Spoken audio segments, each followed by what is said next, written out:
Though there were many remarkable and disturbing things that Zelenskyy said.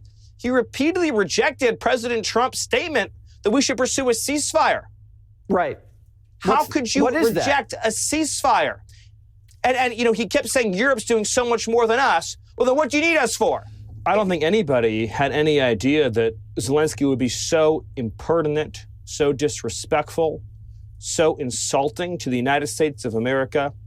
Look, this is one of the great moments in the history of American diplomacy. The way that President Trump and J.D. Vance stood up for American interests on the world stage, the way that President Trump defended Americans after years of being fleeced and abused and taken advantage of and taken for granted, millions of American hearts swelled with overflowing pride today to watch President Trump put Zelenskyy in his place. The only reason that Zelenskyy has a country, that Zelenskyy is in power, is because of the United States. Americans have suffered economically, funding this war now for years.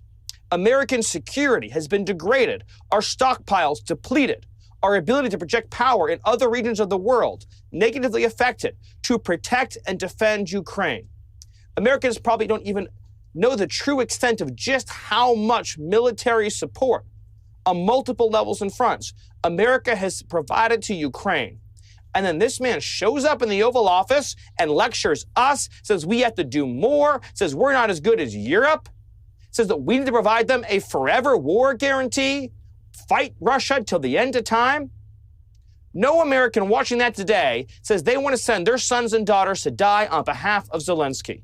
And President Trump was clear and firm and principled, saying either you're our partner for peace in ending this war, or we can't work with you.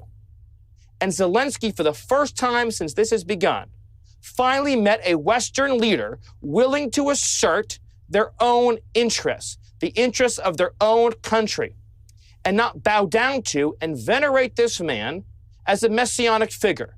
Americans have watched with horror as Zelenskyy has been treated as a messiah. Our hearts all break for the suffering and loss and death.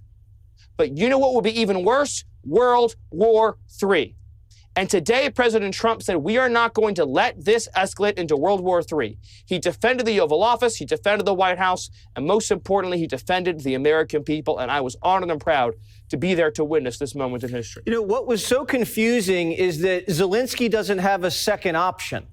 It's not like there's other great nations that he can just turn to sponsor this proxy war. He doesn't even have Europeans willing to step up and help him out to the level that we are. So to me, this was a kamikaze mission. It was almost like he was unbalanced to come in here and explode like that. Though there were many remarkable and disturbing things that Zelenskyy said.